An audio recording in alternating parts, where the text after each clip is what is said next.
Good morning, everybody. Welcome to our weekly virtual medical grand rounds.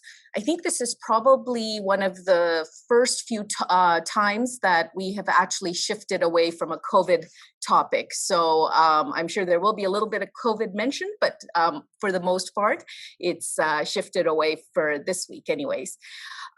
It gives me enormous pride to introduce our speaker today. So as you all know, Barbara had introduced the professor rounds for our newly promoted professors approximately, I would say, 5 or 6 years ago. And it's really a nice opportunity for particularly our young people, but also for our more seasoned clinicians and staff to hear about what it takes to get to the level of professor. And so we're delighted to kick off the series this academic year with Dr. Vijay Daniels, whose presentation is entitled A Clinician-Educator's Journey from Teaching to Innovating to Administrating. And most of you will know that this gives me personal pride because, of course, Vijay was a member of my former division. And so this is very exciting to have him at this stage. Just a little bit about Vijay. He was promoted to full professor in the Division of General Internal Medicine. After graduating from the University of Manitoba Medical School, he completed his core internal medicine residency and GIM subspecialty training, and I was his program director at the University of Alberta. He's been on faculty at the University of Alberta since 2009, and he also completed the Master of Health Professions Education program at the University of Illinois at Chicago in 2013. And I hear we have some professors from UIC that are actually tuning in. So welcome to you all as well. Vijay, as you probably know, has significant leadership roles during his career. When he was Associate Program Director of Assessment for the Core Internal Medicine Residency Program, he developed a competency-based assessment framework that enabled the program to launch Competence by Design 2 years ahead of most of the country. Vijay's current roles include Assistant Dean Assessment for the MD program and Associate Chair Education and Faculty Development for the Department of Medicine, which I talked about last week. Vijay is a well-recognized teacher and mentor, both in the clinical and non-clinical environment, with over 30 awards, accolades for teaching and mentoring excellence since 2009, including the Association of Faculties of Medicine of Canada's Clinical Teacher Award, given to one outstanding teacher from across the country. So without further ado, I'll give it over to Vijay. Thanks. Thank you so much, Narmin. I really appreciate that introduction.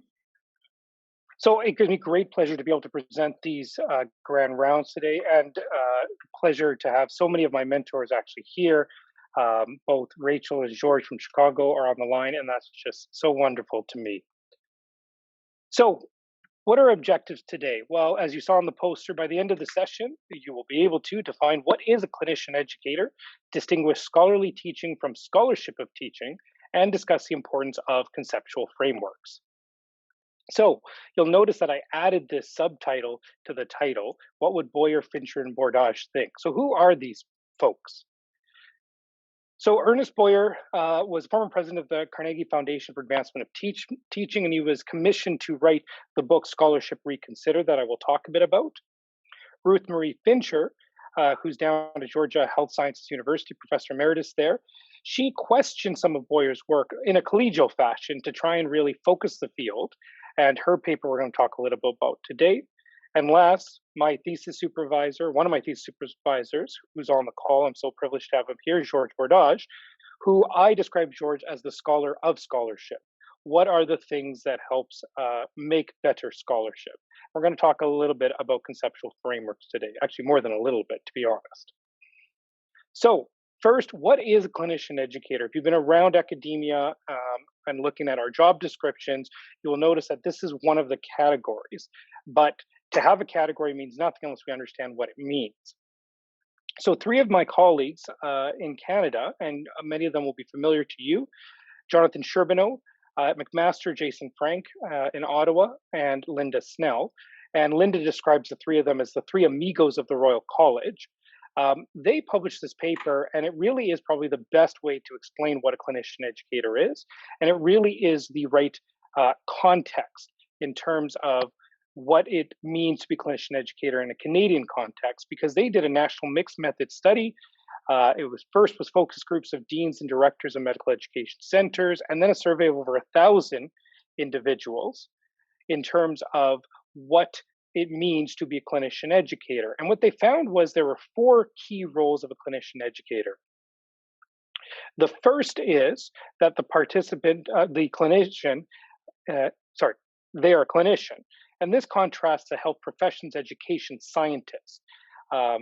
We are clinicians. This is part of our role. We work with health profession education scientists, our PhD colleagues who complement our work. We are teachers who apply theory to educational practice, and this will be part of what we talk about today. We are scholars, and again, a key part of this talk. And lastly, we are consultants, and I do spend a lot of my time as a consultant on various education issues. So that's what a clinician educator is. Now we're going to talk a bit more about scholarly teaching versus scholarship of teaching. And Bruce, who's also on the call, done a great job over the years really elucidating this. And so I'm just going to advance his work, or maybe further clarify my sort of understanding of this. So we've been in a bit of a journey from research to what we now refer to as scholarship. Pre-1990, and maybe, unfortunately, many institutions still today, the focus of academia when it comes to research is on that scholarship of discovery. In 1990, as I mentioned, Ernest Boyer was commissioned to develop this piece, and we're going to talk about that in terms of having a broader view of what scholarship is. And then in 97, Glassick was charged with continuing the work of Boyer to answer the question, okay, we have a definition, but how do we evaluate it? How do we evaluate professors whose scholarship is not discovery?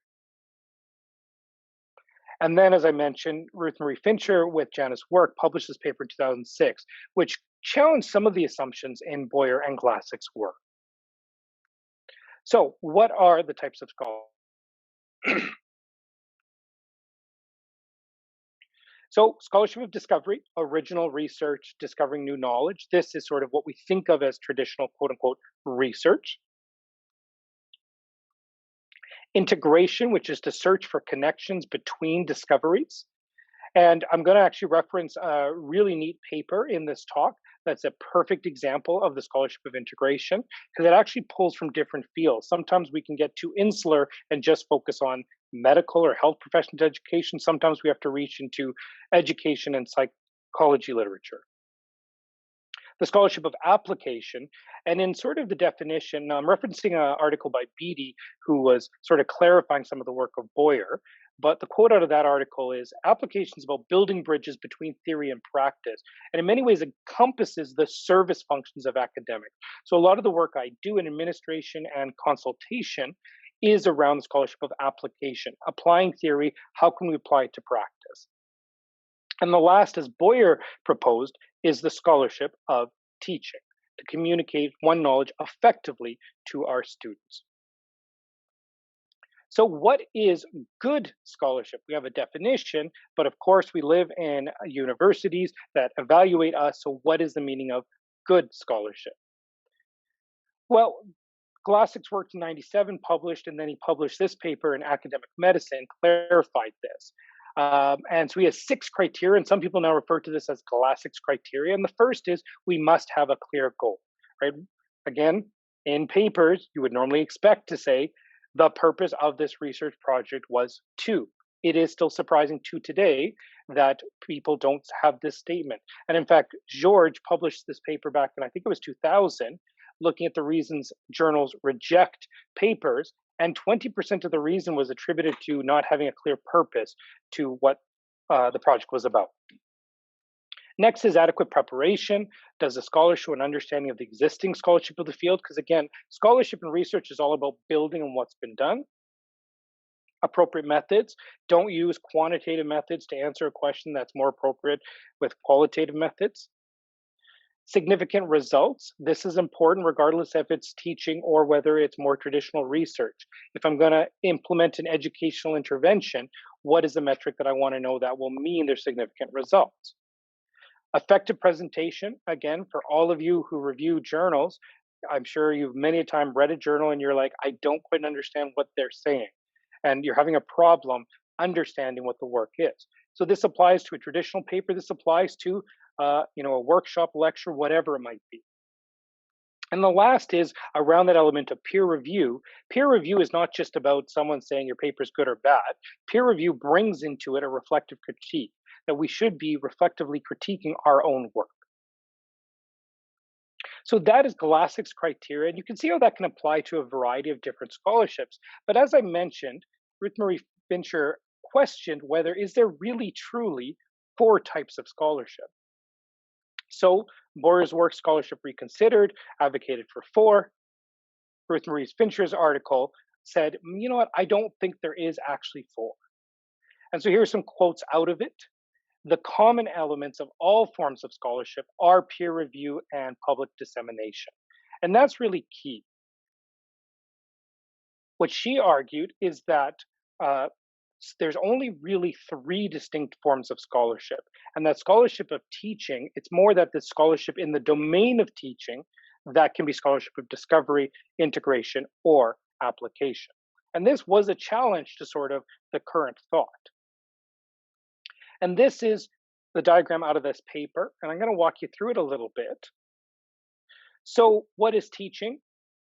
There's many definitions, but one would be to design and implement activities that promote learning. That makes sense. I think that resonates with all of us. Scholarly teaching is to consult the relative educational literature, apply an intervention designed to enhance learning, and actually observe the outcomes and analyze the results.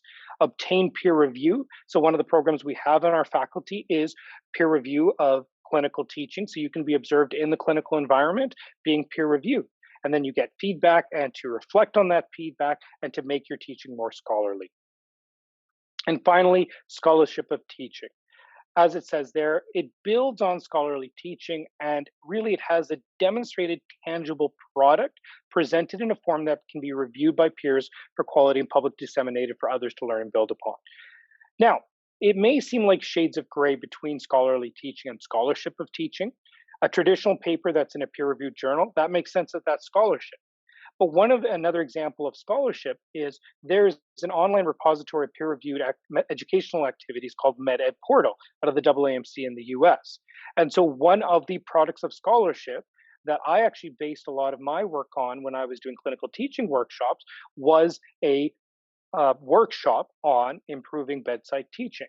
So that was a product of scholarship that I was able to access to build upon and deliver. Now, I have not actually gone out and published a modified version yet. It's been on a long list of to-do lists.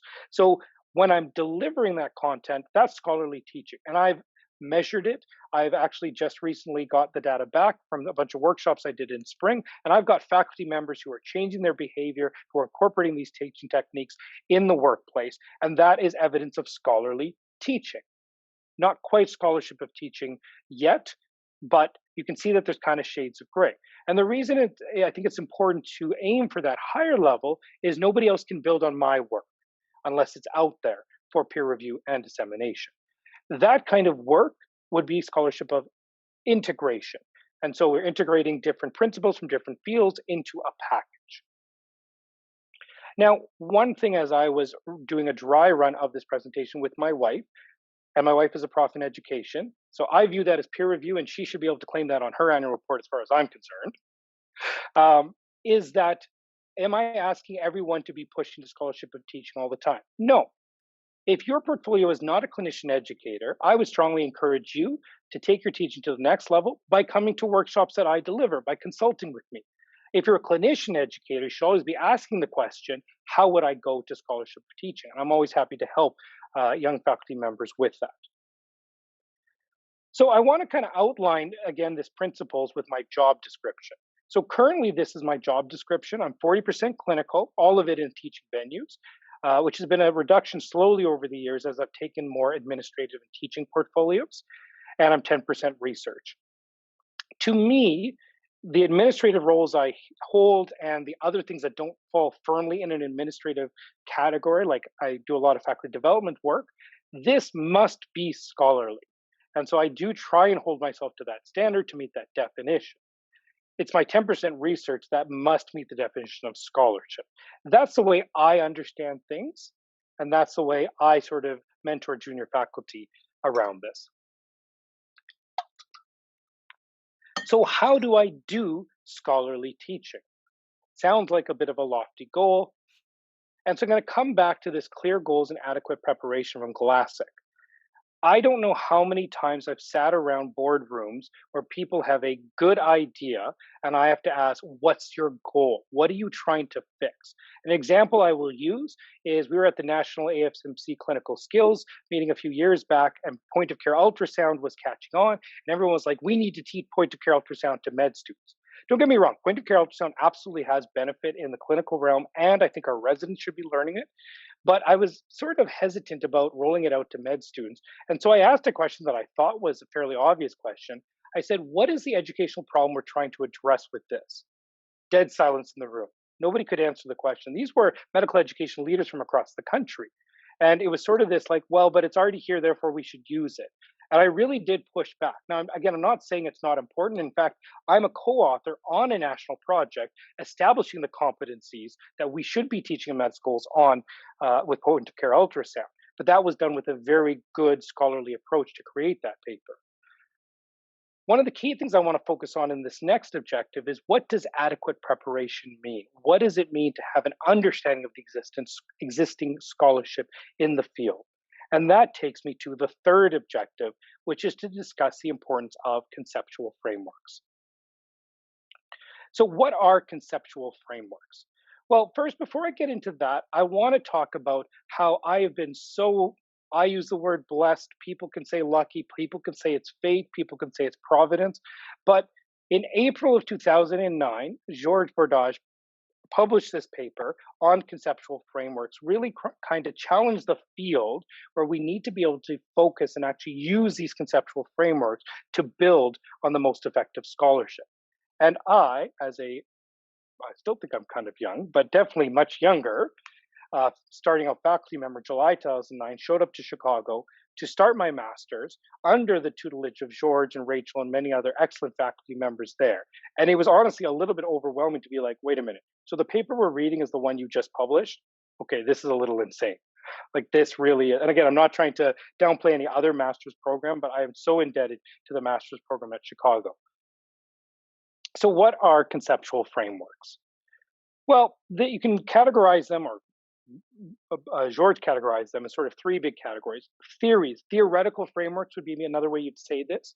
You know, theories that are well organized, principles and propositions that have been confirmed by experiments, or models that are derived from these theories, or best practices. So if you're in the medical education world and you ever look at Medical Teacher, they often publish these papers on 12 tips. I published one on OSCEs. I would kind of call that a scholarship of integration that is developing a conceptual framework of best practices. How they help? Well, George will often use two analogies. One is a lighthouse. They highlight and emphasize different aspects of a problem or research question. And they're a lens. They will magnify certain elements. But one of the problems is, if you're using a magnifying lens or your light's only shining in one direction, you're actually missing part of the problem. And one of the things to realize is it helps to combine various frameworks to lead to a broader picture to understand the educational problem. So, am I done? 15, 20 minutes in?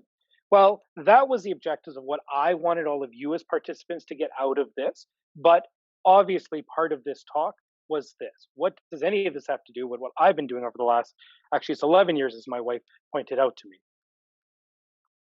So my journey, I've tried to kind of like stratify it into these three phases of my career. Obviously the lines are blurred, but those assistant professor years, my job description was primarily a clinical teacher. Was 70% starting out. And then as I took on more administrative roles, such as our OSCEs, that clinical percentage went down.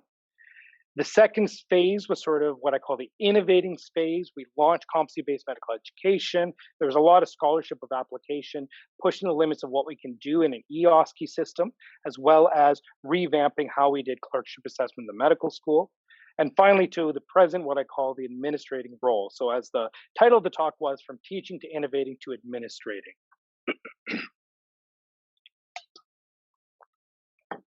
So we're going to start by talking about that early days of teaching. And again, as I said, conceptual frameworks really give a lens and a focus to how we practice in all domains. And the conceptual framework that has guided me since the beginning is self-determination theory. Now, I mentioned I was going to reference a really excellent example of scholarship of integration and the paper by David Cook and Tony Artino. Dave Cook actually is a graduate of the UIC program as well, and Tony Artino is a health professions education scientist down in the US. They published a paper looking at a variety of different motivational constructs and how it could apply to health professions education. So if you ever want to do any work in motivation, this is an absolute must read. And one of the ones in there is self-determination theory.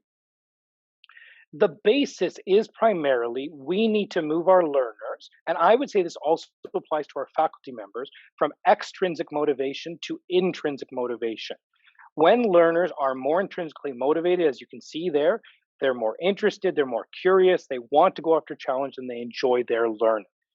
The problem is we often implement a lot of things, and I struggle with this because I'm the assessment guy, right? I struggle with this, but we implement a lot of things that are extrinsically motivated. So how do we shift from extrinsic to intrinsic? Well, there's three things. You have to meet the basic psychological needs in three domains. First is relatedness, showing respect and caring, inclusive environment, security. The next is competence, and that is having our learners be optimally challenged. And again, I would say it's the same for us as faculty members, right? I don't think it should be easy to be an academic, but I don't think it should be so hard that we have to work 100 hours a week. And you'll notice it says positive performance feedback and negative performance feedback in that box. That's not good and bad. That's positive being constructive critical feedback as opposed to deconstructive, okay?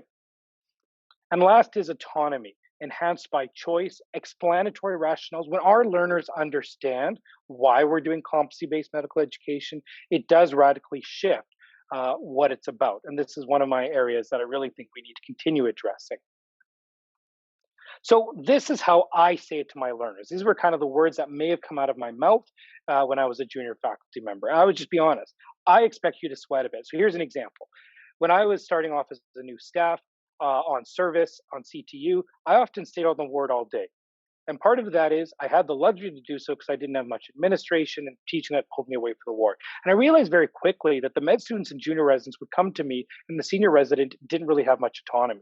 And I had to force myself to leave the ward, which was very uncomfortable to be honest, to give that senior resident more autonomy. And so I would say to them, I do expect you to be uncomfortable at times. If you're not a little bit uncomfortable, I'm not giving you enough autonomy. And that's true when we have our evening residents on shift and night float. But I need you to know that I will be there if you need me. I need you to know. And so I always give my residents my cell phone to text me, WhatsApp me, whatever it is. Please do. Like, if you need help, I will be there. Evening shift, I will come in if you need that help. And so both of those meet a variety of things. One, stating I expect you to sweat a bit is acknowledging their feelings. That's actually autonomy, giving that autonomy. Stating you need to be appropriately challenged is competence. I want you to be a little bit out of your depth. Me stating I will be there for you if you need backup is partly competence because you're appropriately challenged, not over challenged, and it's relatedness. And lastly, I hope I carry myself to say, most importantly, I care about you. Again, I don't get this right every day. Looking at my evals over the years, you can tell the evals that you're like, yeah, I'm sure that was a learner focused on when I had a bad day. And it truly was a bad day. I'm not trying to dismiss it. But I think this has been a very important conceptual framework that has carried me through my career, and it's something that I encourage all of you to think about. So now as we move into the innovating phase of my career, and again, one of the things as I'm counseling, or not counseling, but mentoring a lot of junior faculty is, as soon as you get tenure, there is a weight off your shoulders. There is that extrinsic motivation that is gone. And I don't have a good fix to get rid of it at the assistant professor years, but it is very relieving to be like, okay, I'm not in a rush to make full professor. I can just do what I want. And it's not to say that I did a lot of things I didn't want to do as assistant professor, but there is that extrinsic motivation that does bring a level of stress and negative emotions. I don't have a good solution for that other than supporting as much as we can the basic psychological needs. So, one of the big frameworks that's guided me through a lot of my assessment work is Kane's Validity Framework. There's been many validity frameworks. Our sort of more modern conceptual framework of validity is a unitary concept of all different sources of evidence that build an argument for validity.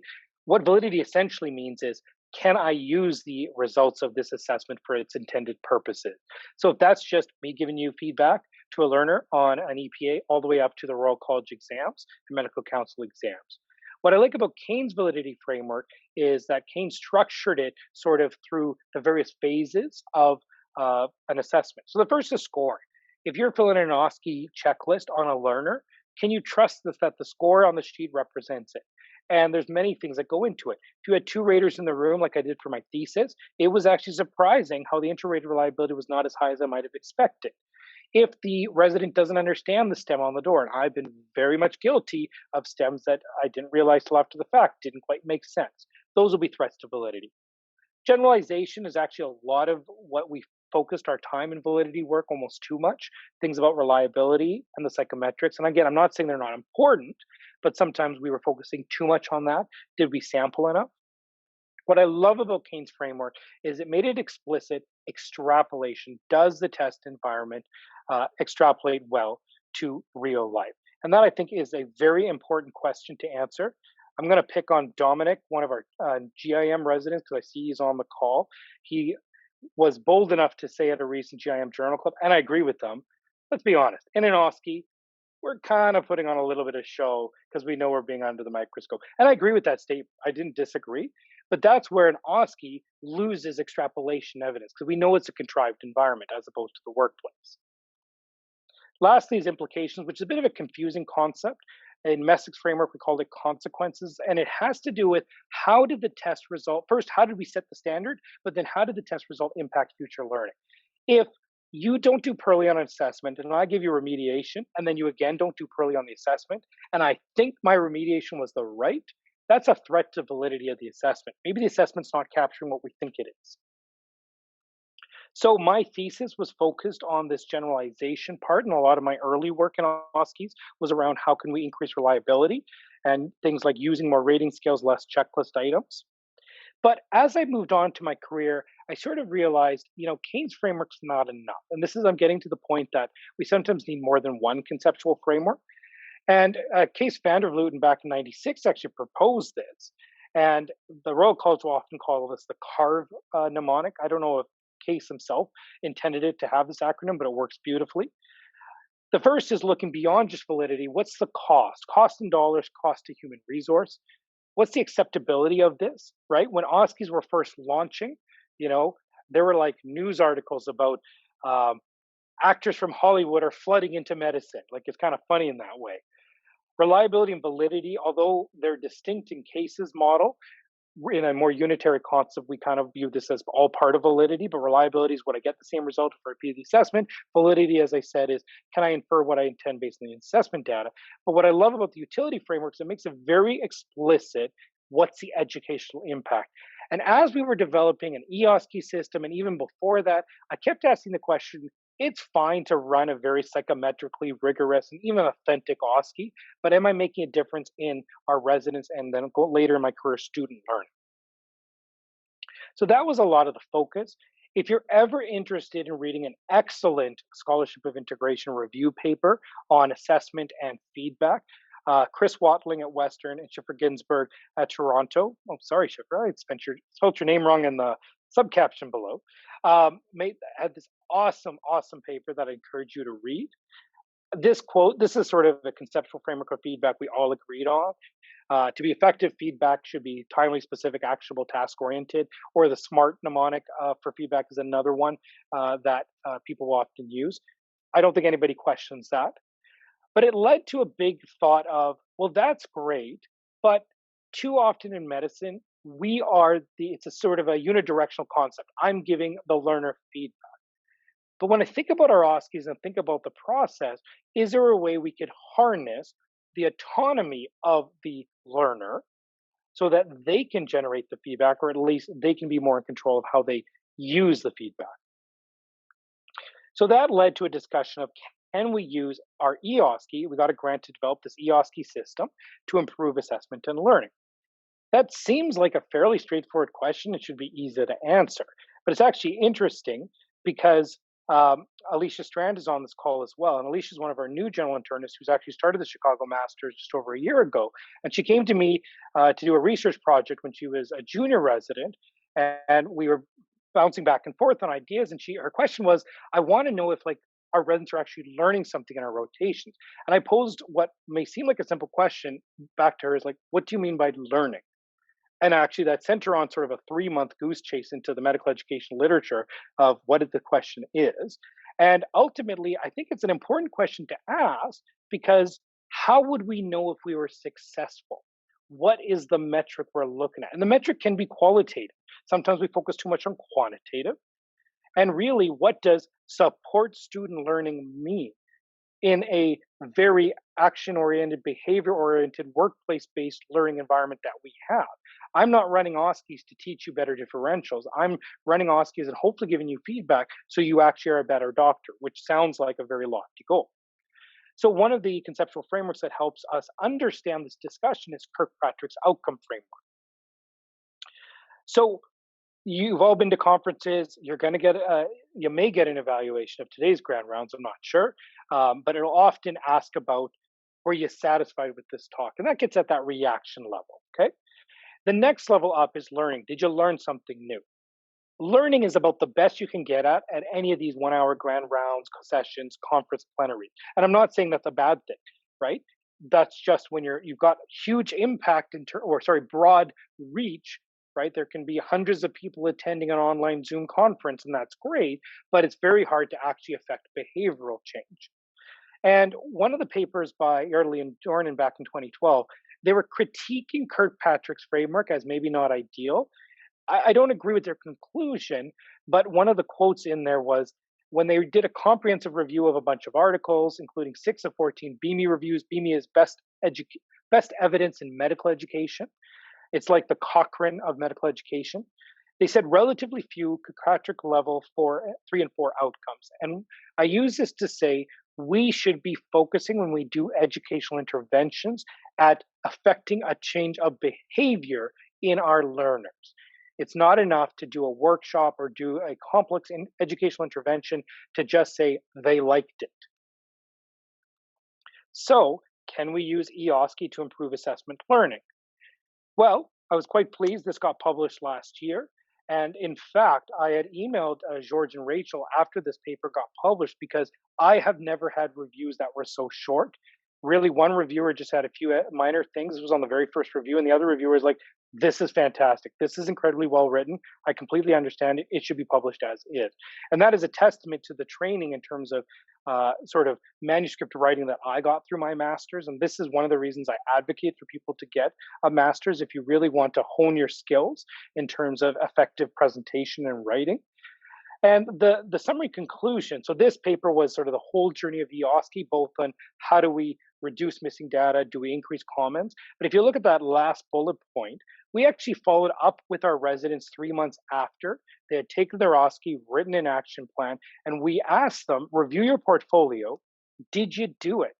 And in fact, the majority, almost all of them said yes, they had implemented behavioral changes, and many were in the clinical domain. They had changed their approach to history taking, they had changed their approach to how they performed a physical exam in the workplace related to this process. And again, I don't care. I mean, I do care if you take your next OSCE better, but that's not the point. I want to know, are we getting into the workplace and we're affecting change? The next thing in this innovative sort of stage of my career was the launch of CBME. I've talked about the Validity Framework, and as I said, OSCEs are great, but they don't extrapolate to real life in the same way as doing it in the workplace.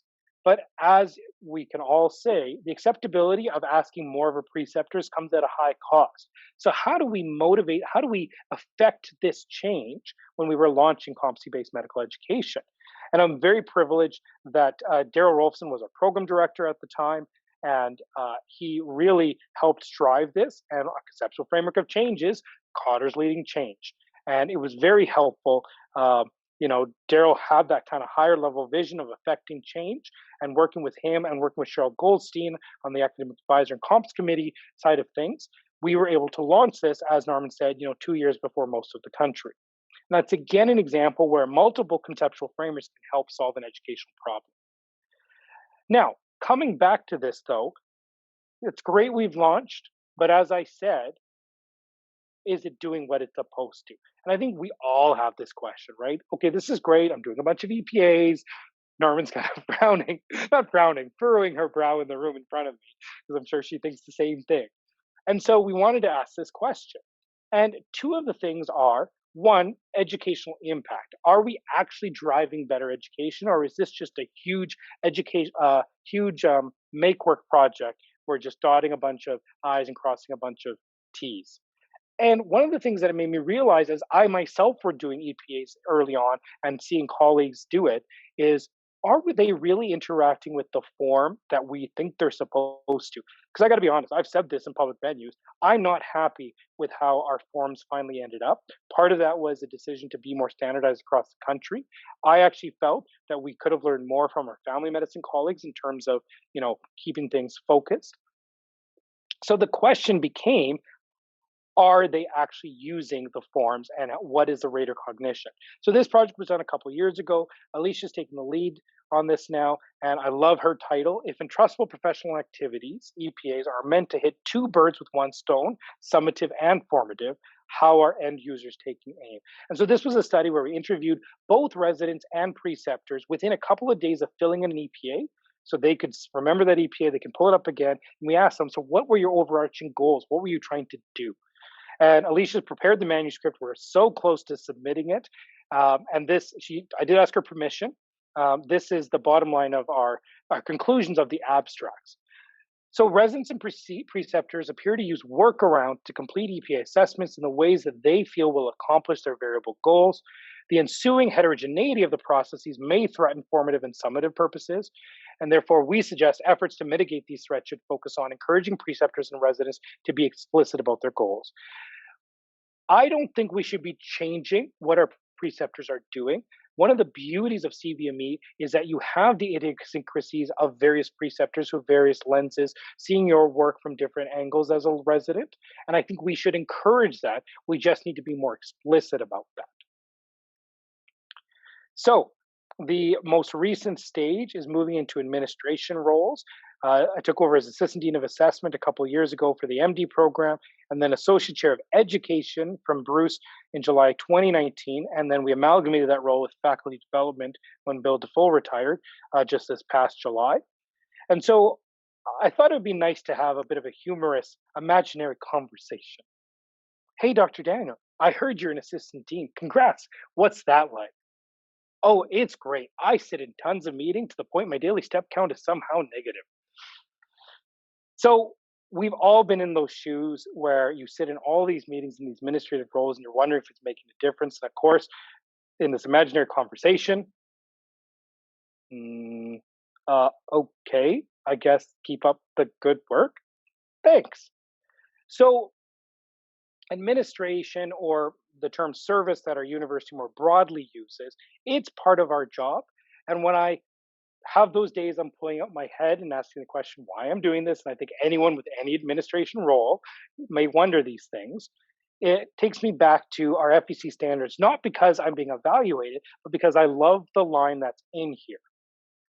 All faculty members shall contribute to the betterment of the faculty and university through meaningful service. There are three pillars to what we do as academics: teaching, research, or more broadly called scholarship, and service. And all three are absolutely necessary to our university.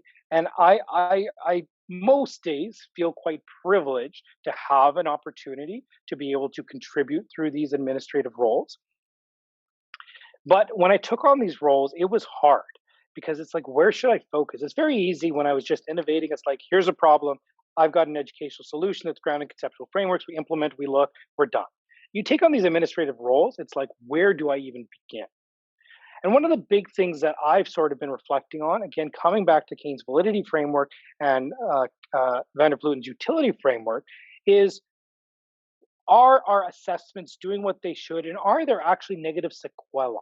We know there's lots of test anxiety related to assessments, but as we launch competency-based medical education, and I'm now doing a pilot in the medical school as we launch EPAs, there is a human resource cost to this. I'm asking more and more of you, my frontline preceptors, and there is definitely a cost that really leads to student and faculty wellness issues. Right? For the students, there's an anxiety of like getting these EPAs. I have to get these EPAs. I have to do these things. For faculty, I've got to do more. I got to do more. I got to do more. And I think there's still only 24 hours in a day, last I checked. And so it's got me into thinking in the last 2 years, how can we help? First, in my assistant dean role, the students in terms of reducing anxiety, making our assessments more transparent, increasing explanatory rationale. But for our faculty members, how do we not break their backs?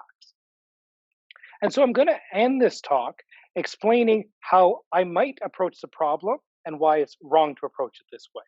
So what does my intuitive gut say? Well, once I started talking to Narmin about taking over the faculty development piece, I had a solution. This is a curriculum problem. We need a curriculum around faculty development, targeting, wellness, maybe time management, and this kind of stuff. And like, that's great.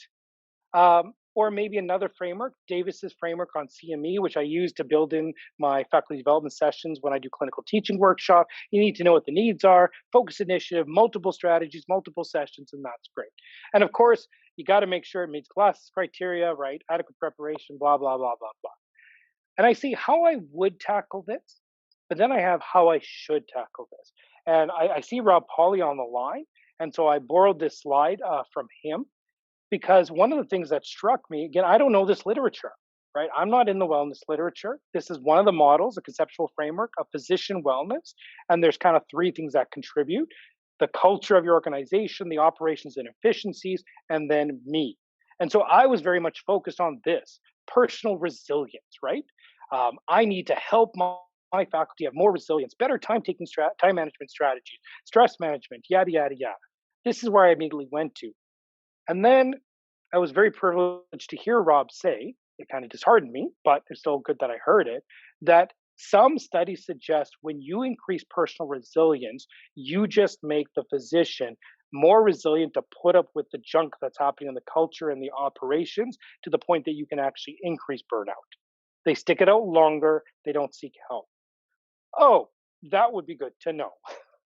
So I'm ending this by saying, conceptual frameworks are very important. As I'm launching into a new phase of my career, really passionate about the faculty wellness, I need to be honest that I don't know this literature. I don't know the conceptual frameworks around this, and I need to be humble enough to reach out to people like Rob and others who've done this research. So we're coming to the end, and I just want to end with a few kind of personal slides. It is hard being an academic. My wife and I talk about this all the time. My daughter had to stay home from school earlier this week. She had actually bumped her eye, but because it was red, you're like, okay, we got to keep you home for a day. And the next day, she goes back to school, and then the next day she comes home and says, I'm all caught up. And my wife and I look at each other with this like sigh. Like, I don't think we've ever been caught up. And that's actually both the blessing of curse of academia. If you're a very productive scholar, you always have work on the go. You always have papers to write. And that's just true. So I want to share with you things I wish I had done. Don't worry, I'm not ending on a negative note. That curriculum. I worked so hard on this physical exam curriculum, the medical school. I think it's a great curriculum. We actually showed, their year 4 OSCE scores shot up, and there was a lower failure rate with the first cohort. But I never got it submitted to Medid Portal. That paper, there's still that paper with that training. We did a really good project, and we just never got it written up. And a lot of it was just time on my end, not having the time to focus on it. This current grant, I won this Macala professorship last year.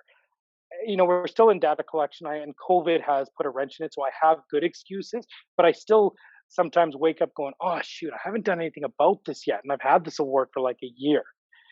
But I say this to my junior colleagues, and especially to my residents and learners, that we need perspective. Why haven't I done these things? there must be something else I've been spending my time on. This is my daughter, Rebecca, who just turned 10, is in grade 5. This is my daughter, Michaela, who is 8 and is in grade 3. And my little boy, Benjamin, just turned 6 this past weekend. And of course, my lovely, beautiful, brilliant wife. And I put this up to say we need to have that perspective. Academia is a never-ending race. It's a marathon through our entire career. And I do get down on myself some days thinking I could have done more. And I'm putting this slide up, honestly, as a reminder to myself that there is more to all this. We need to have that perspective. So I want to end with a couple of thank you slides. I actually literally, Andrea was wondering why I hadn't shared my slides by 7:45. And I was like, I'm quickly adding one more slide. I realized this morning in the shower, there was someone else I hadn't thought. And I've been so privileged, obviously, to work in an AMHSP that protects my time, but I could not be 40% clinical without a fantastic division who shares workload. We all have our backs. People get sick, people are there. When I need to switch, people are there. And I couldn't do what I do if it wasn't for this fantastic group. And lastly, to all of my mentors, to Peter and Daryl, you are my program directors. And then you've been my colleagues. Peter has always had this incredible sense of justice and right and wrong that have definitely been inculcated in me. Sometimes I take it too far, and Daryl's just been fantastic to balance me out, that level-headed leadership that I still need to learn a bit more from. To Anne, my first divisional director, who believed in me, but at times appropriately said, chill out. And to Barbara, who believed in me, but appropriately at times proverbially kicked me in the butt, especially at my 3-year review, and gave me that guidance. And really coming to full professor, I wasn't going to apply. I was kind of hemming and hawing. And Barbara was just so honest about it in terms of whether you should and should not, and the good and the bad about that. To Rachel and George in Chicago, I just thank you so much for the amount of work you put in through my thesis and just through the scholarship course and George's grant writing course, and just being so supportive. You embody the principles of self-determination theory. To Steve Aaron, who is my academic mentor through my assistant professor years and into associate, was definitely a guide through those years and always was just available when I needed him. And lastly, to Bruce and Narmin. Bruce, I spent so many hours, if you add it all up, even in 5-minute chunks in your office, asking you questions. And you always did the right thing a mentor did, is you just said the right thing to reflect back on me. And it wasn't telling me what to do, but it gave me that guidance. However, as I said, I almost didn't apply for full professor. I was kind of hemming and hawing last year. And this was the one time in over 10 years of mentorship that Bruce just blatantly said, you have to do this. You would be, he didn't say this, but I took it this way. You would be insane not to go forward when you have a chair that's supportive. He did not use the word insane, but I needed to hear that. And lastly, to Narmin sitting across the boardroom from me, it's very funny how I got to this stage. It was the A.M. Edwards Award talk that Bruce organized in 2006 that brought George Bordage from Chicago to do a lecture, for me to go to him after this lecture to be like, oh my goodness, I've heard about the Chicago program. This is amazing. Like, how do I get involved? And George said, well, you have a grad right here, Narmin Kassam. You need to go talk to Narmin. And that was the start of a research project that, and it was excellent because not only was Narmin a clinician-educator, she was a general internist that I knew I wanted to be. Narmin, you have just mentioned me so much in ways you don't know. One of the stories that you told at CSIM when I was a resident that you may not remember is the day you were driving to work with Ali Solomon. You had forgot his Batman costume, if I remember it correctly. And you were like, I'm going to be late, but this is my son. I'm going to turn around, get that costume, even though I'm late. And I think it was just so powerful to hear that as I'm choking up here, as someone going into this profession, that you can put your family first. Anyway, thank you.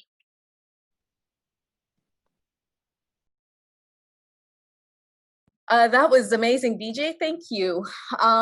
This is the reason I think it's really important for particularly our young people, but everybody in the faculty to hear from individuals in terms of, it is hard work, but at the end of it all, it's all worth it. And I couldn't be prouder of Vijay.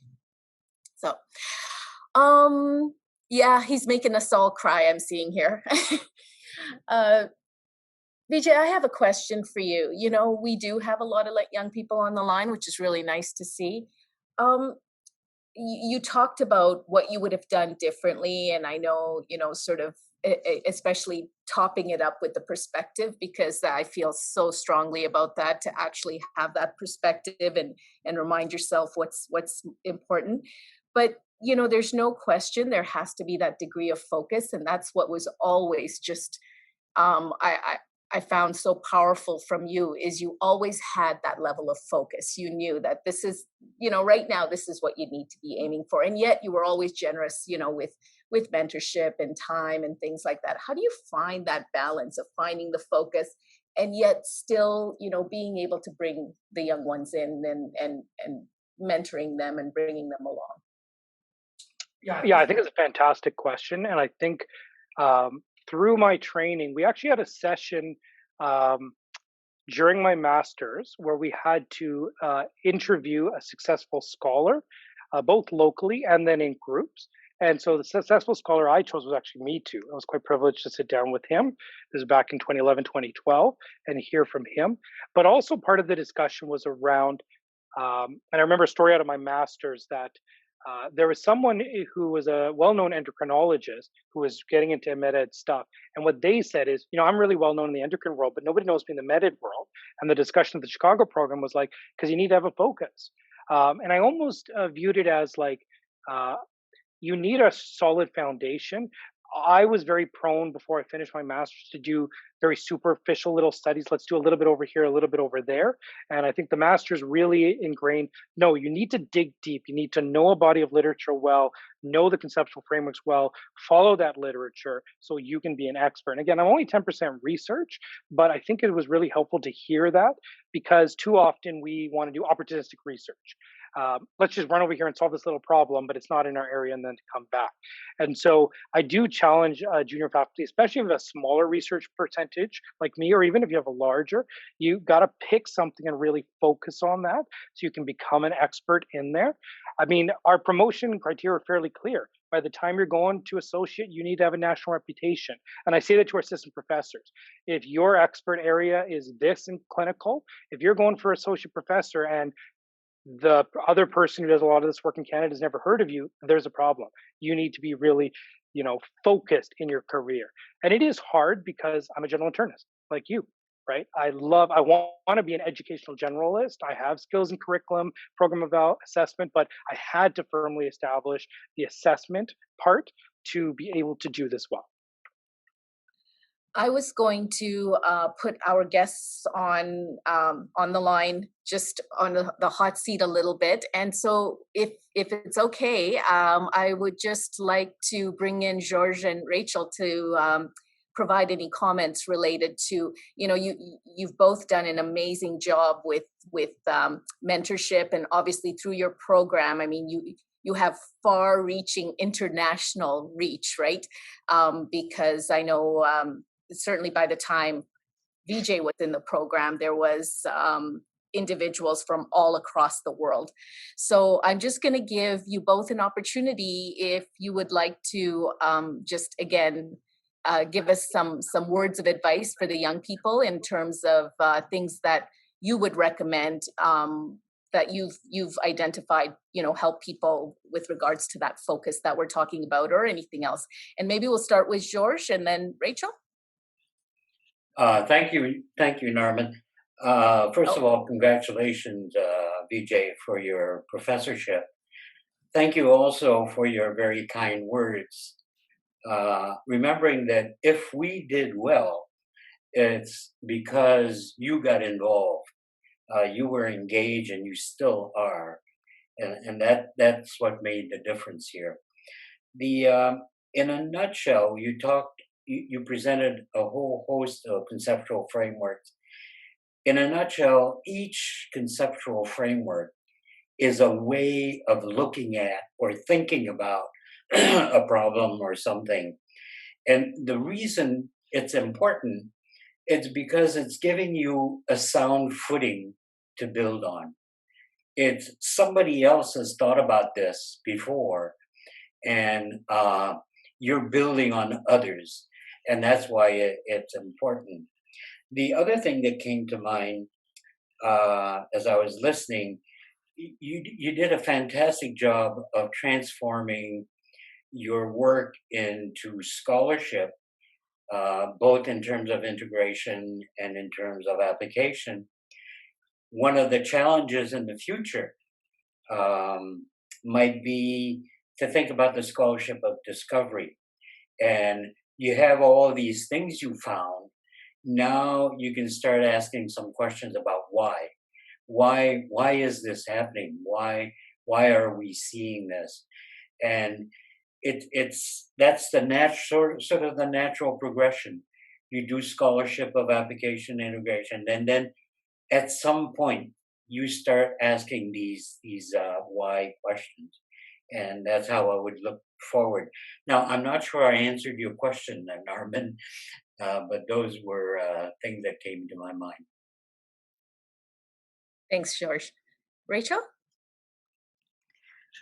So I just want to say again how, congratulations, Vijay, and how lovely it is to see you and Narmin here. I don't think I can add any advice beyond what you already did, Vijay, and I just wish that I had a count of all the conceptual frameworks that you cited, because that was really just a masterpiece work. And apropos what George just said in terms of looking at scholarship of discovery, another conceptual framework from David Cook and George in terms of description, justification, clarification, and looking at the clarification kinds of questions, right? But I think your presentation was masterful, your advice was good, and especially the pictures of your family at the end. That is what we all have to remember. There's more to life than the scholarship, and that's what keeps us going. So thank you. You do us proud, and we're just so proud to see you, and Narmin, you as well. Thank you so much. Thank you. It's lovely to have friends to always go back to and reminisce with as well. So thank you. I don't think that there's any other questions, and I just have a couple of announcements. So I would just like to end by thanking, first of all, both Dr. Bordage and Dr. Yudkowsky. And I know Bruce had also tuned in somewhere in there. So Bruce, nice to virtually see you as well, and all the others who've joined us on this track. And I think that's the beautiful part of celebrating this achievement for our faculty members. So thank you all very much. Yes, I see Bruce has been brought online. So Bruce, if you wanted to add anything, we've got a minute before I have a couple of announcements.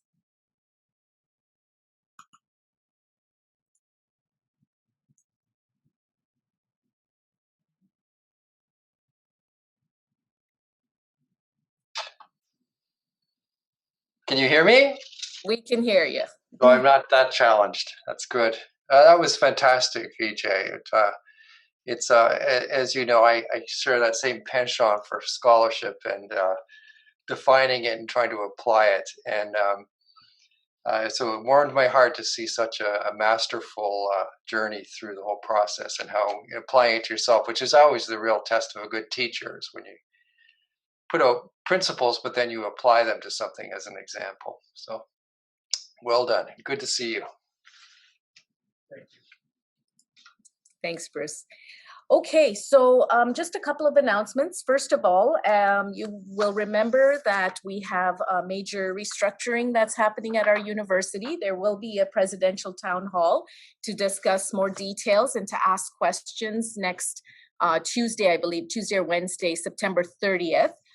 We will send out a reminder for people to how to sign in and things like that. I would encourage you to attend. And of course, the Dean's conversations are ongoing, and we're going to start something at the department level as well. So just stay tuned.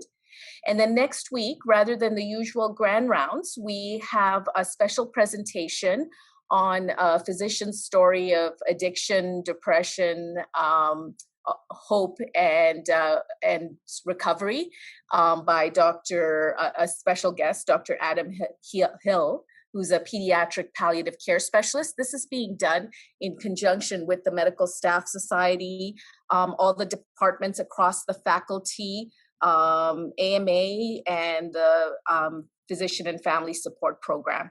The time is a little bit different than our usual time, from 7 to 8:30, so I hope you will tune in. And thanks everybody, and thanks again for all your hard work, and see you soon. Bye.